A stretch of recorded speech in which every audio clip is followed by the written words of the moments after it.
देखिए मित्रों, हमारी बातचीत चल रही थी रचना के आधार पर शब्दों की, जिसमें हमने योग रूढ़ शब्दों की बात की थी, कुछ उदाहरणों की चर्चा की थी और कुछ और देख लेते हैं। पीताम्बर, गजानन, दशानन, जलज, लंबोदर, त्रिनेत्र, चतुर्भुज, घनश्याम, रजनीचर, मुरारी, चक्रधर, षडानन, यानी कि बहुब्रीहि समास वाले सभी योग रूढ़ शब्दों के अंतर्गत आएंगे। और ये तीसरा अर्थ दे रहे हैं, देखो, गजानन, गज के समान है जिसका आनंद, यानी कि गणेश। जलज, जलज का हो गया जल में जो जन्म लेता है, यानी कि कमल। इसी प्रकार लंबोदर, लंबा है उदर जिसका, भगवान गणेश का। उदर कहते हैं पेट को। तो ये तीसरा अर्थ दे रहे हैं, जैसे त्रिनेत्र, तीन है नेत्र जिसकी, वो हो गया भगवान शिव। ठीक है, लंबोदर गणेश के लिए हो गया। इसी प्रकार जैसे शब्द है षडानन, षडानन है कार्तिकेय के लिए प्रयुक्त। षड है आनंद जिसकी, भगवान कार्तिकेय के लिए प्रयुक्त होने वाला शब्द है षडानन। तो ये बहुत सारे उदाहरण हैं ऐसे जो बहुब्रीहि समास के अंतर्गत आते हैं और योग रूढ़ शब्दों में शामिल होते हैं। तो नेक्स्ट चर्चा करते हैं मित्रों, शब्द है प्रयोग के आधार पर। तो यहाँ पे हम नोट कर लेते हैं, प्रयोग के आधार पर।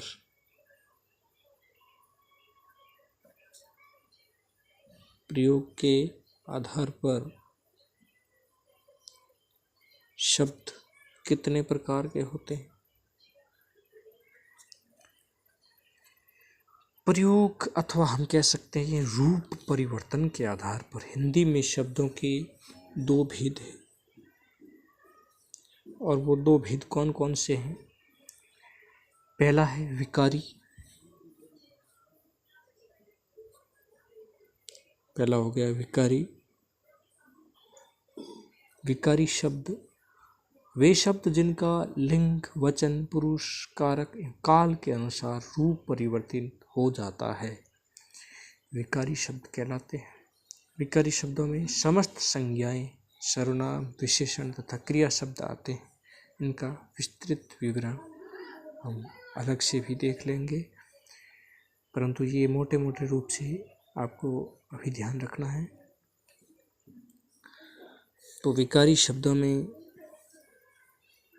हमें ध्यान रखना है कि जिसका लिंग, वचन,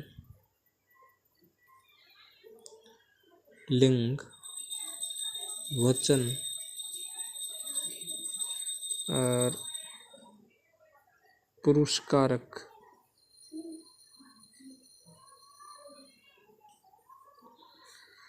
एवं काल के अनुसार,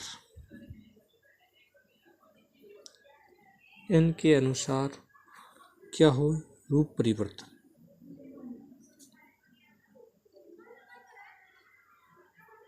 और इसमें जो शब्द आते हैं,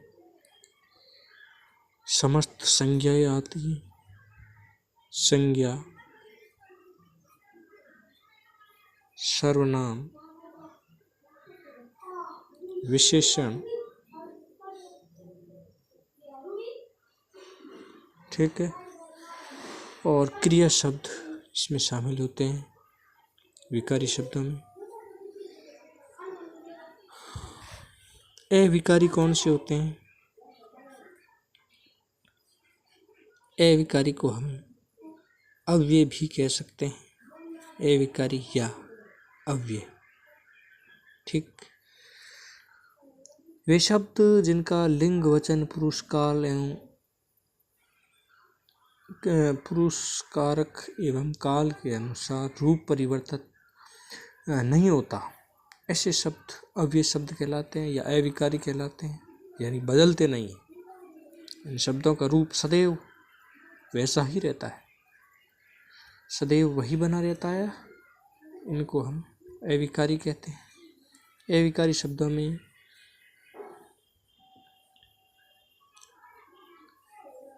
शब्दों में कौन कौन से आते हैं?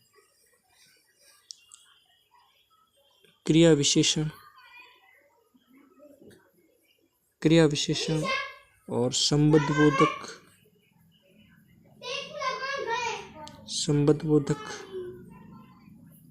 और समुच्चय बोधक